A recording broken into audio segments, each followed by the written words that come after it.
Bonjour, aujourd'hui donc nous recevons Benjamin Rotzert chez Valhalla, donc chez moi, pour une interview pour Bodybuilding Rules. Benjamin, donc bonjour. Bonjour.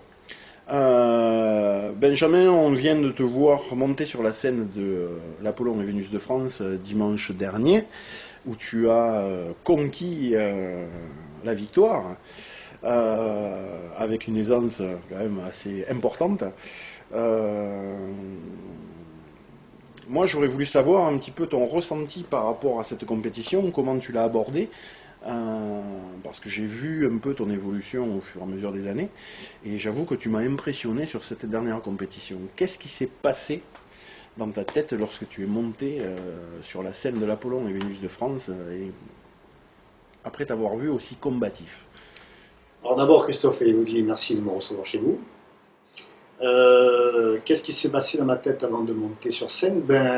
Sur scène, en fait, pour moi, c'est un peu un exutoire, c'est un endroit où je me sens bien, où je suis totalement différent de la vie de tous les jours, où je suis plutôt, je ne vais pas dire introverti, parce que le fait de travailler dans une salle de sport, le fait de mon travail avec les coachs sportifs, de rencontrer beaucoup de monde, ça me fait du bien. Mais j'ai toujours été un garçon relativement timide et bon, enfin, me sont même pas au moins, c'est pour ça que ce sport m'a fait beaucoup de bien également. Je pense que tous les culturistes, beaucoup de culturistes ont un problème de confiance en soi, c'est pour ça qu'on en vient là, on a tous, bon, faut pas se cacher, on a tous par moment un travail sur nous-mêmes qui nous fait qu'on commence ce sport et après qu'on se passionne et qu'on essaie d'aller le plus possible dedans. Qu'est-ce qui se passe pour monter sur scène? Sur scène, je sais que je me sens bien, c'est un endroit magique, fabuleux, et j'essaie surtout de donner aux gens en fait, qui viennent nous voir, parce qu'on oublie souvent ça, de donner aux gens un peu de spectacle, de montrer qu'on est là au bout de plusieurs mois de régime, préparation, mais on a ce laps de temps court, 10 minutes, un quart d'heure, 20 minutes, bon, j'espère pas longtemps possible, mais par moment c'est très très court, trop court d'ailleurs même. Et j'essaie ce laps de temps-là de donner le maximum et de faire plaisir aux gens, ouais, de me faire plaisir également. Parce qu'après, dans ce sport, tu n'as rien à gagner, donc à part prendre du plaisir, bon. Et ça, on oublie souvent ça, trop souvent. Moi, ce qui m'a impressionné, c'est que tu es monté sur scène et dès les premières secondes, tu avais une attitude de vainqueur. C'est-à-dire que tu n'as pas laissé une once de chance à tes adversaires pour montrer qu'eux aussi avaient envie de gagner. C'est quelque chose qui est en toi ou c'est quelque chose que tu as dû travailler au fur et à mesure des compétitions que tu as fait? Alors d'abord, je félicite mes adversaires parce que sans eux déjà, sans adversaires, sans compétiteurs, il n'y aurait pas de concours. Et bon, après, on viendra plus tard sur les organisateurs, notamment Olivier et Marie-Pierre, qui sont des gens fabuleux.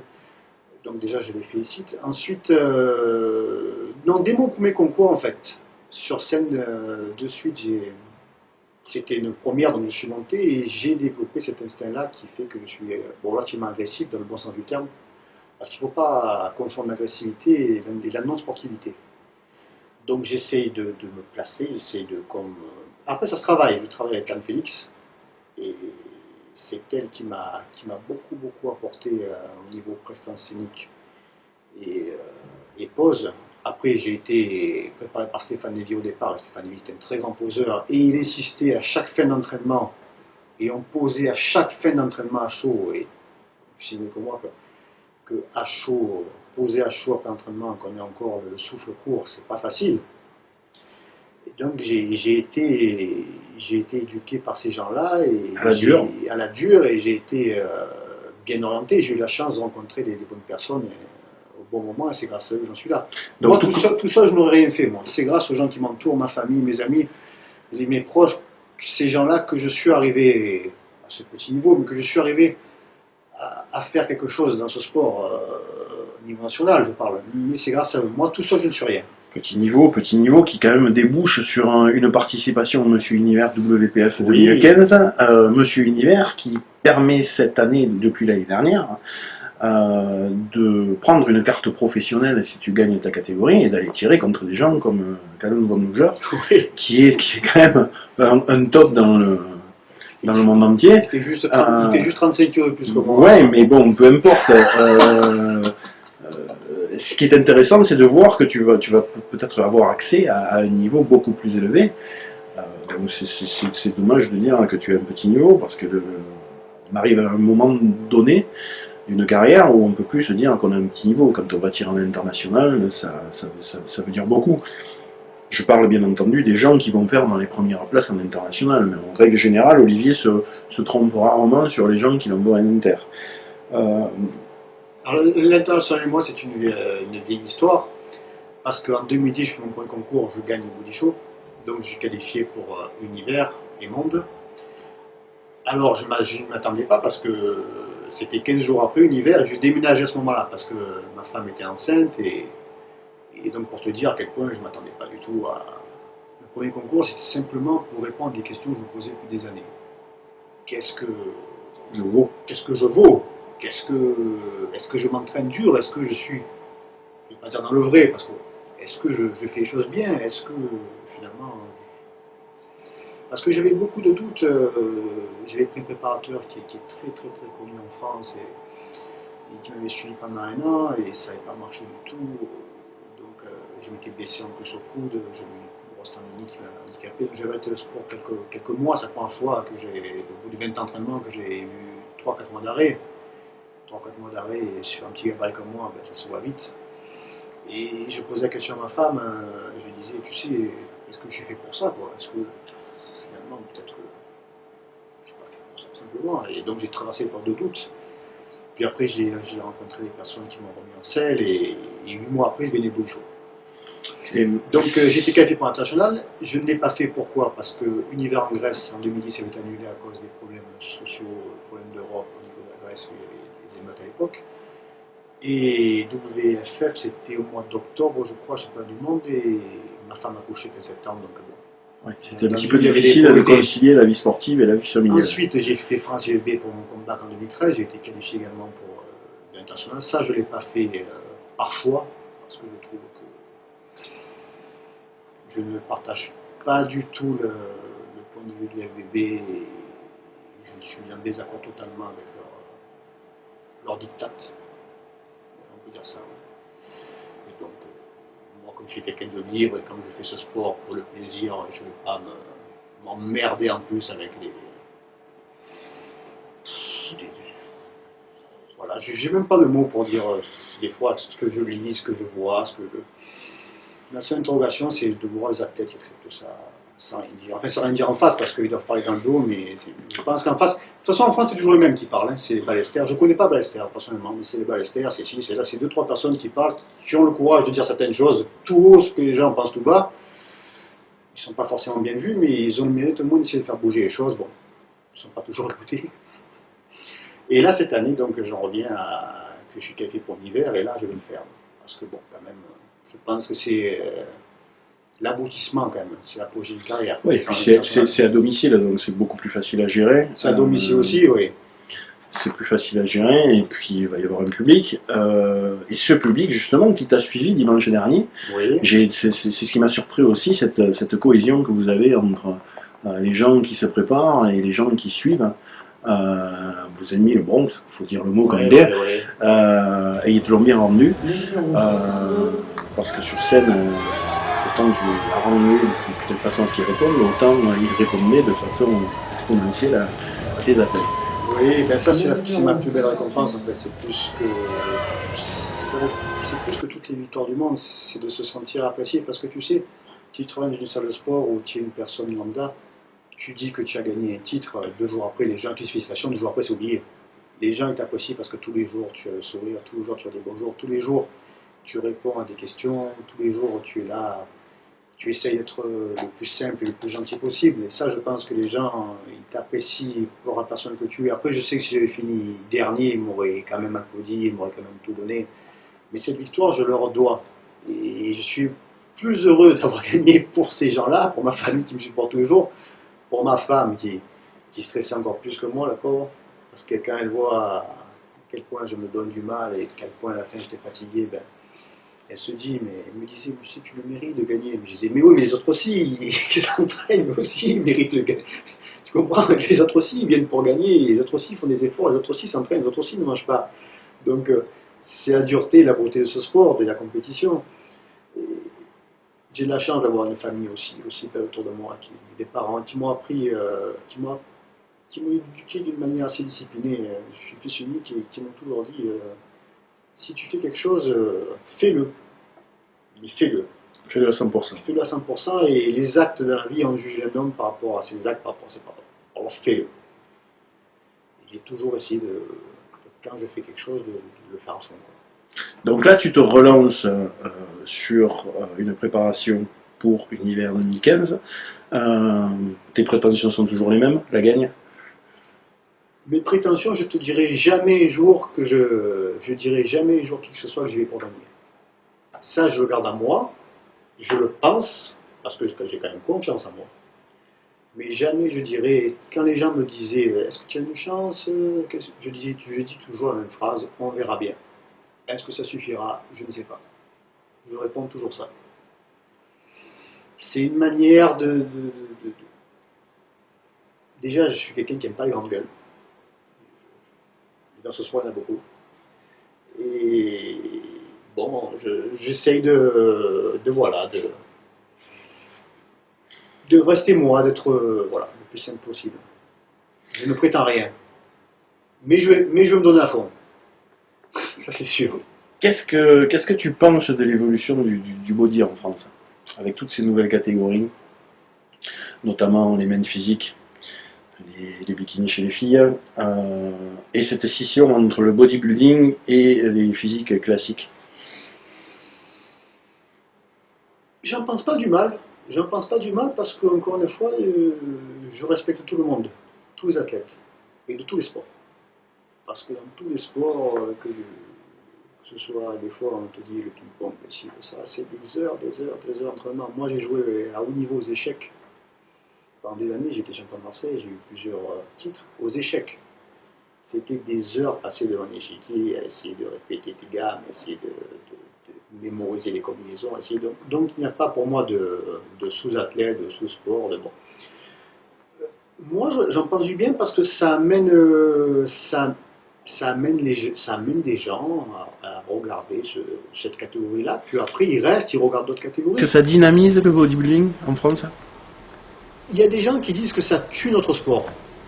Après, je pense que c'est pas ça qui tue notre sport. Ce qui tue notre sport, c'est le manque de moyens. Et que c'est un sport, malheureusement, où je crois que c'est un des seuls sports où quand tu es champion de France, ou quand tu gagnes un titre international, ou tu ne gagnes rien. Moi, il y a des gens, plusieurs personnes qui me disent ah ben, tu as dû être content, tu as dû gagner un petit chèque, c'est pas mal, tout ça et tout, ça te rembourse certains frais. Un petit chèque.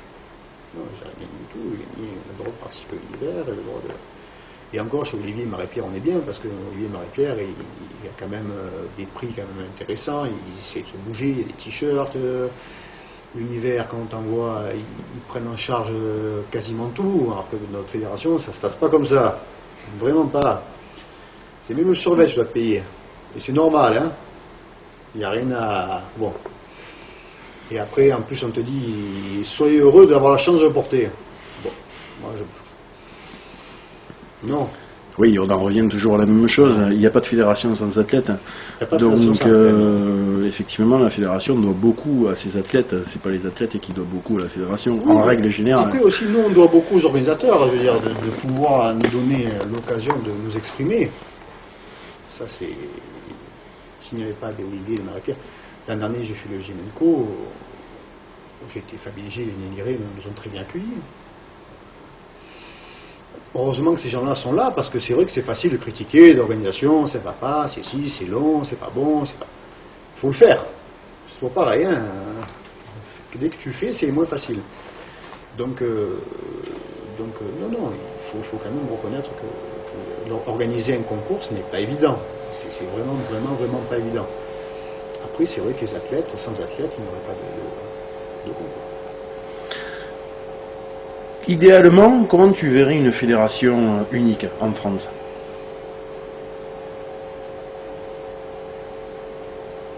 Je la verrais avec des catégories quand même qui sont... Quand tu compares par exemple, la catégorie performance de la NABA WFF avec la catégorie même classique des VB, c'est à peu près pareil. Donc je verrais des catégories à peu près à 1 ou 2 kilos près qui regroupent les mêmes caractéristiques. Et quand tu pars international, quand même, que le premier, voire les 2 premiers, on leur offre quand même le moyen de pouvoir aller s'exprimer, on leur offre un billet d'avion, l'hébergement, tout ça, je pense que c'est un minimum. Il n'y a pas d'argent à gagner déjà, au moins que... Oui, que les frais soient pris en charge. Un culturiste, quotidiennement, déjà, bon, on le sait, c'est vraiment pas donné, quoi. On se prive de certaines choses pour essayer pour notre plaisir à nous, parce que c'est un plaisir, c'est vrai, on ne force pas à le faire. Tout à l'heure, tu me parlais de diktat de l'IFBB. Je veux dire, comme Bodybuilding Rules. Non, mais on peut parler librement, c'est pas le souci. Je pense que même lors d'une interview, on a le droit d'exprimer ses opinions sans pour autant que ça vexe qui que ce soit. Chacun pense comme il veut. Après, ça ne changera pas ce qui se passe en France aujourd'hui. Ça ne changera pas, mais après, il faut le dire. Moi, ce que j'ai vu, je suis allé cette année voir le championnat de France à Paris. Et ce que j'ai vu, je n'en reviens toujours pas. Cette organisation, ce Sherman qui parlait aux athlètes d'une manière mal polie, quoi. Il faut dire les mots. Ce type-là, il ne doit plus jamais prendre un micro de sa vie. Il faut le foutre à la cave. Il ne doit plus rien toucher. Et on aurait dû lui dire avant. Quand je vois que c'est Marcel Chaillard quand même qui sort d'une opération du cœur, qui courait dans tous les sens, essayer d'arranger les choses, de bouger, je l'ai même vu sortir, acheter un maillot, sortir de l'argent de sa poche pour acheter un maillot à un jeune, parce que le maillot n'était pas réglementaire et finalement on s'est rendu compte que les gens montaient après avec le même maillot et qu'on n'a rien dit. Donc il se bougeait dans tous les sens, mettre le podium pour les athlètes, essayer de faire les prix, empaqueter les prix pour que... Quand je vois que c'est les mêmes personnes qui bougent et que les autres ne bougent, les autres, c'était une organisation, mais à la limite du foutage de gueule, quoi. Sans te parler des 2 ans en retard à démarrer, des mêmes classiques, 4 poses, profil, face, de dos. On ne les a même pas jugés sur les 8 poses imposées. Comment tu veux juger un athlète si tu ne le fais pas faire un double biceps, un dorsaux Allez, c'est bon, on a sélectionné les 8, vous descendez. Le type s'est tapé 4 mois de régime, quand même. Ouais. Ça va, il faut arrêter. C'est de l'impolitesse, vraiment. Vraiment. Je ne peux pas cautionner ça. Oui, mais je pense que tu n'es pas le seul. Oui, mais il faut le dire. Je pense que tu n'es pas le seul. Après, monter au créneau, c'est un petit peu difficile pour les athlètes parce qu'on sait tous, on a tous vu que il y a des menaces, il y a des, comme tu disais tout à l'heure, il y a ce diktat qui fait que on avertit les athlètes et que s'ils la ramènent un peu trop, oui, on va les sanctionner. Donc bon, je comprends ça, mais après, moi je pars du principe qu'il n'y a jamais personne qui m'empêchera de m'entraîner, de prendre des poids et de me faire plaisir à la salle. Après, qu'est-ce qu'on fait alors? On accepte tout. Est-ce que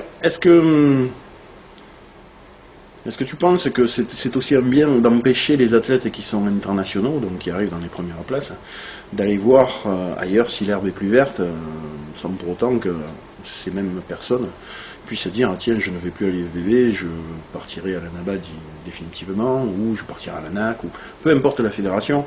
Mais est-ce que tu penses que c'est justifié de dire à un athlète, à partir du moment où tu es en équipe de France, tu n'as plus le droit d'aller voir ailleurs? C'est ce qui m'est arrivé à moi parce que j'ai fait vice-champion de France IFBB, donc j'étais international parce que les 3 premiers à cette époque-là étaient internationales et bon, je n'attendais pas un coup de téléphone pour qu'on me dise si j'étais intéressé pour faire un concours ou quoi. Bon. Ça après que ce soit athlète qui appelle, qui relance, tout ça, ça peut se discuter, ça je le nie pas. Mais non, moi je trouve que c'est totalement injustifié parce que ces gens-là ne me payent pas à la fin du mois. Il ne me donne pas de salaire, c'est pas mon employeur, donc je vois pas pourquoi je signe pas un CD avec lui. Donc non, je trouve que c'est totalement injustifié. Et c'est pour ça que quand on m'a répondu si vous n'êtes pas content, vous avez qu'à aller voir ailleurs, eh bien je suis parti ailleurs et je suis très content ailleurs. Au moins ça fait plaisir, et puis on l'a vu dimanche dernier sur scène. Bon après je comprends bien que c'est pas moi qui vais changer, on va pas me pleurer à chaudes larmes, hein. Mais bon. C'est évident, mais bon. C'est dommage. On me remplacera vite. C'est dommage de se priver de très beaux athlètes en France. Oui, bien sûr, mais bon. Je pense qu'aujourd'hui tu en fais partie. Merci. Voilà, moi je me base uniquement sur ce que j'ai vu dimanche, hein, donc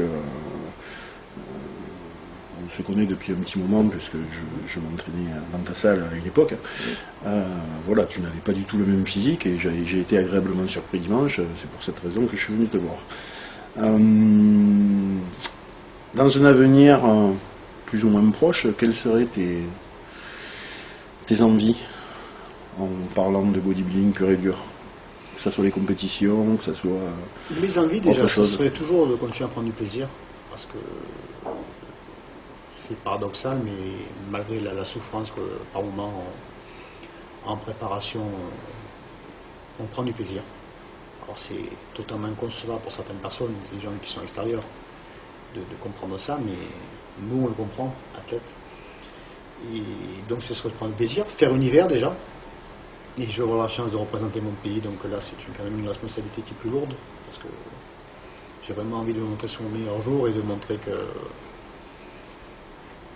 moi j'aime mon pays et je vais essayer de te montrer que quand même on n'est pas si mauvais que ça, quoi. Donc ça va être de nous classer le mieux possible. Moi, tu me connais, je dis jamais que je vais gagner, mais si j'y vais, c'est... si je monte sur scène, c'est pour ça, quoi. Comme tout le monde d'ailleurs, hein, tous ceux qui montent sur scène. Hein.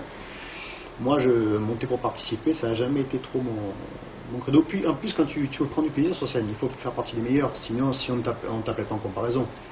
Donc pour t'éclater, il faut faire partie des bons, quoi. Et après, comment je vois l'avenir, tout dépendra de ce que je fais à l'univers, s'il y a une suite ou pas. Après, je t'avoue, j'ai une tendance particulière pour Marie Pierre Olivier parce que ce sont des gens merveilleux, des gentillesses rares, et leur staff et leur team, ceux qui sont dans l'ombre, nous reçoivent chaque fois avec, que ce soit pour acheter un sandwich quand tu es... parce que moi, quand je parle de ça, je parle quand tu es athlète, mais également quand tu viens voir la compétition.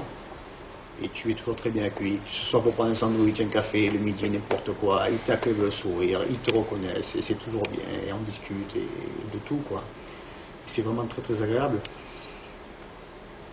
Donc il faudra voir s'il y a une suite après l'univers, et donc Marie-Pierre, Olivier, moi c'est vrai que leur concours, tout ça, le body show, l'Apollon, ça, ce sont des concours pour moi, c'est le plus beau concours. Après, des grands prix, ça me mangerait bien. Des grands prix me plaisent. Colmar, je sais qu'il est très très relevé. Et c'est un truc à faire apparemment. Le Grand Prix des Pyrénées commence à être connu aussi. Donc plutôt faire des grands prix. À la limite, on pourrait même presque dire qu'en France, aujourd'hui, c'est beaucoup plus intéressant d'aller faire des grands prix parce qu'ils sont mieux organisés qu'un championnat de France. Ah ben, moi, quand j'ai fait le Grand Prix j'ai fait le Jimenco à Saint-Etienne, on s'est retrouvé à 30 sur scène. 30 sur scène, c'est énorme. Beau, quoi. Quand tu sors, que tu fais podium, tu fais 3 sur 30, c'est beau. Il y avait toutes les fédérations. C'est valorisant. C'est valorisant. Il y avait des gens de la NAC, il y avait des gens de l'ULB, il y avait des gens de... Il y avait Lionel Clovry qui est connu, qui a fait WPF, qui a tout fait, quoi. Il y avait des gens de l'ULB aussi, tout ça, c'était vraiment, vraiment bien. C'est beaucoup plus... C'est plutôt ce genre de...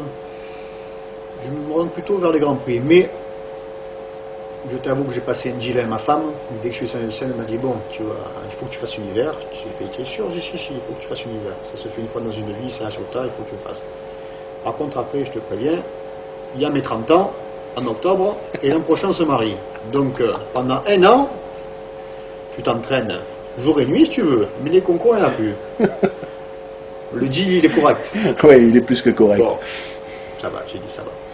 Et puis, donc après l'hiver, je prendrai une année sabbatique. Je prendrai une année où je m'entraînerai toujours, parce que, encore une fois, il n'y a rien à gagner, je le répète encore une fois, il n'y a que le plaisir.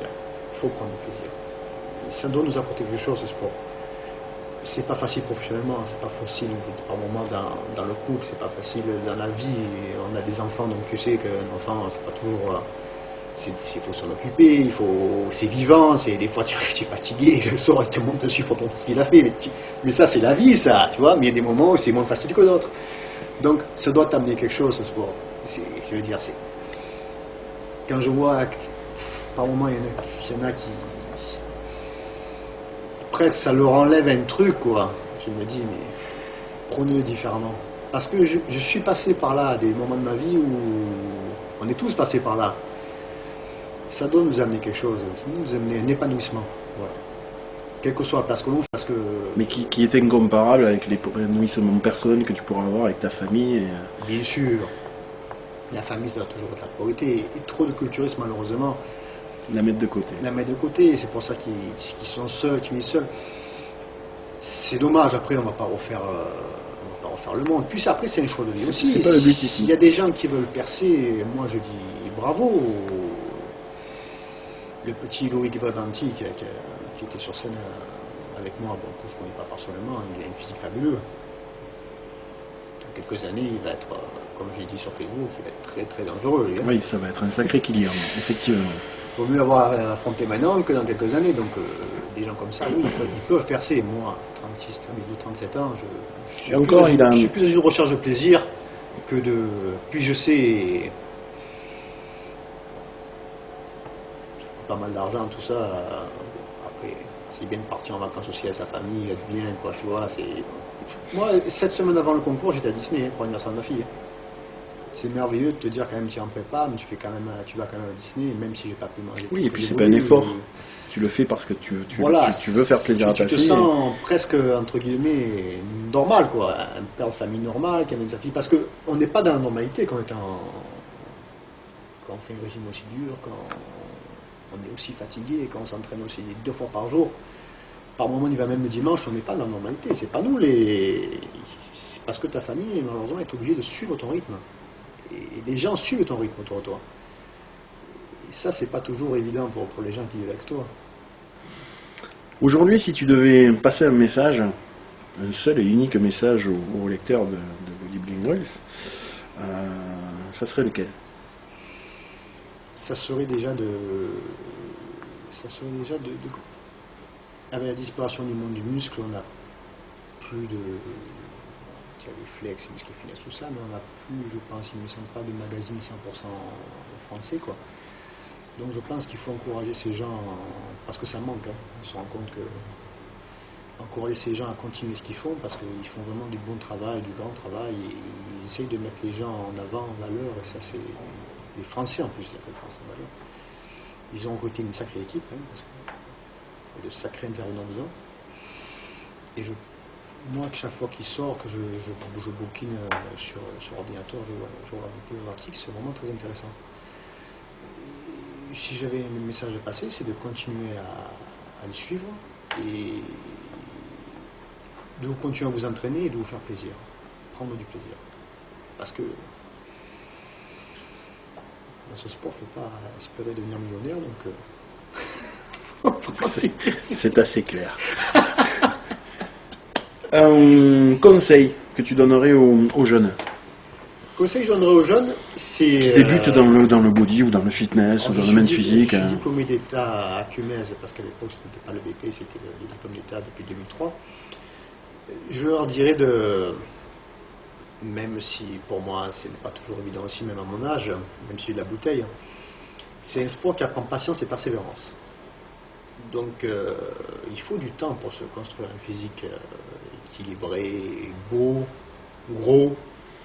Après, les goûts, les couleurs, c'est de chacun. Mais il faut du temps. Il faut aussi travailler sa tête, chose que je n'ai pas fait non plus pendant des années. Il y avait des mouvements qui me plaisaient beaucoup, il y avait des muscles qui me plaisaient travailler, mais après, comme une sculpture, comme je disais à Elodie tout à l'heure, si on rajoute de l'argile à beaucoup d'endroits et qu'on n'en rajoute pas à d'autres, c'est nous-mêmes qui nous créons nos propres défauts. Donc c'est vrai qu'on a des muscles qui répondent mieux que d'autres, ça mais on se crée quand même nos propres défauts. Et moi, je me suis créé mes propres défauts en négligeant certains muscles, en favorisant certains angles et d'autres jamais. Et après, je te retrouve que pour rattraper les défauts, c'est beaucoup de travail. C'est beaucoup de travail, c'est costaud. Et ce que je dis aux jeunes aussi, c'est que paradoxalement, c'est le retour des vrais gyms. C'est-à-dire que maintenant, il ouvre des gyms qui, avant le fitness a envahi pendant 15 ou 20 ans. On parlait que de finesse et on n'ouvrait que ça le finesse et presque la musculation, c'était un petit coin avec un tirage nuque et un cadre guide. Et maintenant c'est le retour des régimes où ils ne font que musculation. Le problème qu'il y a, c'est que ces régimes n'ont pas de professeur. Donc il n'y a pas de référent à qui on peut poser des questions. Par moment, c'est pas des questions, c'est simplement est-ce que tu penses que c'est bon si je fais ça ce soir, tout ça et tout. Mais ces conseils-là, ils sont quand même importants parce que la personne se sent valorisée, se sent regardée, se sent écoutée. Et quand tu es laissé un peu à toi-même, c'est pas toujours bon parce que c'est un sport où tout le monde dit la sienne, c'est un sport, après il n'y a pas qu'un seul chemin pour arriver. Mais tu peux tomber sur des très bons conseils, mais tu peux tomber aussi sur la carte. Et après, malheureusement, il y a des dérives qui se font. Et on voit que sur ces dérives-là, et certaines émissions de télé l'ont montré récemment, que rien n'est magique. Hein. Il n'y a que l'entraînement et la nutrition qui est magique. Il n'y a que ça. Le reste ne sert à rien.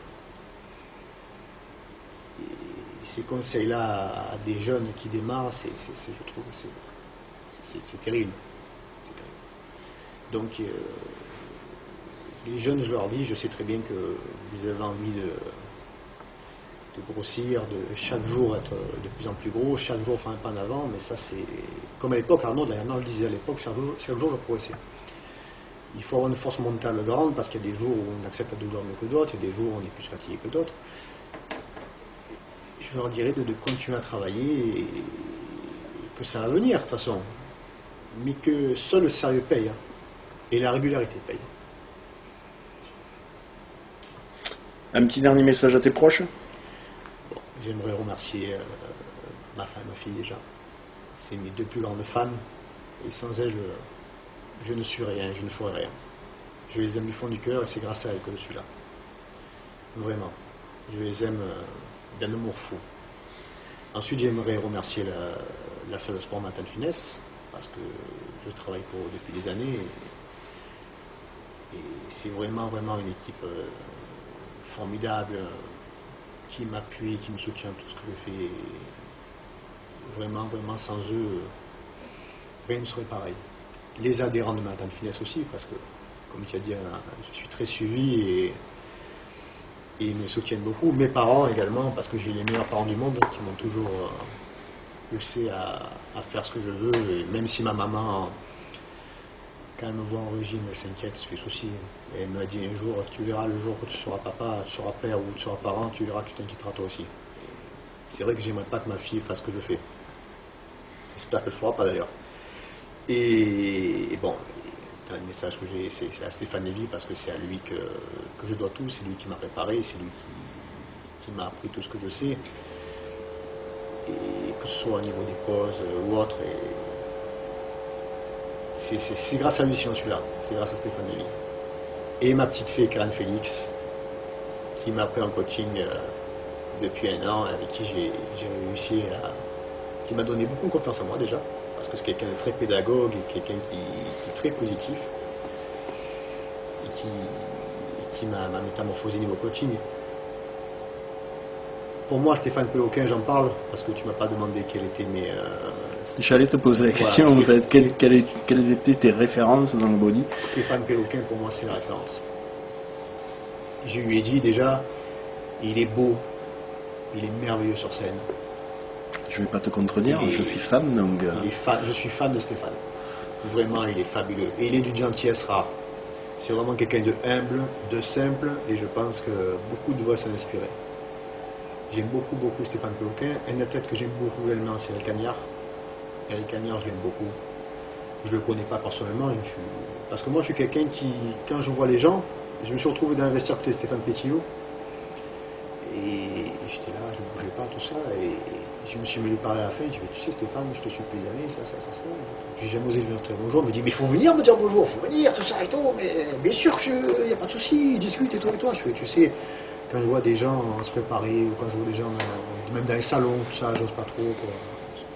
Je veux pas déranger, tu vois, comme j'ai dit tout à l'heure, je suis assez réservé. Donc Eric Cagnard, je le trouve magnifique. Et son interview dans le Flex m'a beaucoup aidé sur ma préparation, parce que j'ai trouvé vraiment... On a la même vision du body, l'entraînement prioritaire sur certains muscles, pour essayer d'être le plus équilibré possible. À la fin, la balance sodium-potassium, on ne la fait pas parce qu'il dit que le corps est tellement déséquilibré, il est tellement en shot d'homostasie qu'on ne fait pas ça. il essaie de rester simple. Et j'ai beaucoup aimé son interview, d'ailleurs, que j'ai lu. Ça vraiment, il m'a beaucoup appris. Beaucoup appris.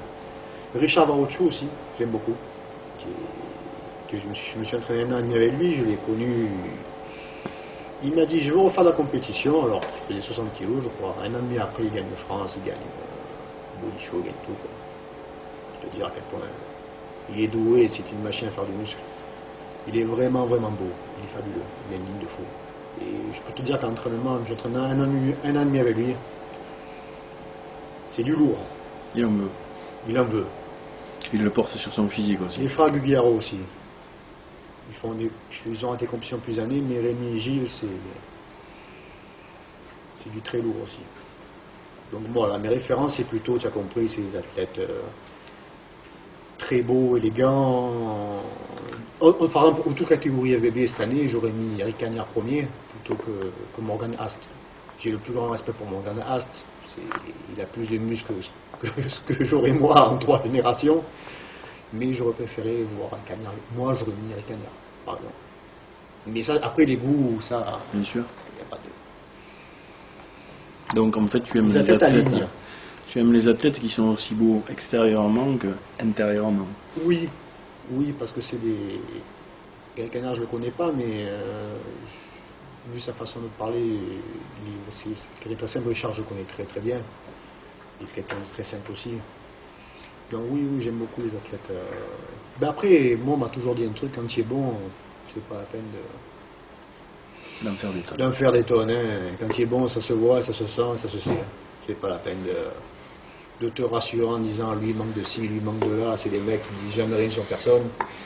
Et chaque fois qu'ils font un concours, par contre, ils sont là, on les voit. Donc c'est vraiment des exemples pour moi. Vraiment. Bon. Écoute, Benji, je te remercie d'avoir répondu à mes questions. C'est moi. Et puis, on va te suivre de très près donc, pour la saison prochaine, en 2015. Je vais me donner et j'espère avoir l'honneur de te refaire une petite interview.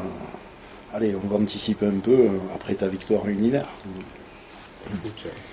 C'est tout ce que je te souhaite, hein, en tout cas. En tout cas, je vais me donner à fond et je suis très motivé. Encore une fois, là, je ne vis pas seul, là, je vis pour mon pays aussi. Donc, c'est super. quand même une responsabilité. Il y a des gens qui croient en moi et des gens qui sont derrière moi. Et là, l'entraînement, je te garantis que dans la tête, quand ça sera dur à certains moments, ça va revenir là. C'est ce qui va t'aider à dépasser tes limites. Tout à fait. Bon. Bah, écoute, Benji, à très bientôt. Merci. Et puis bonne chance pour la suite. Et merci encore pour cette interview. Merci.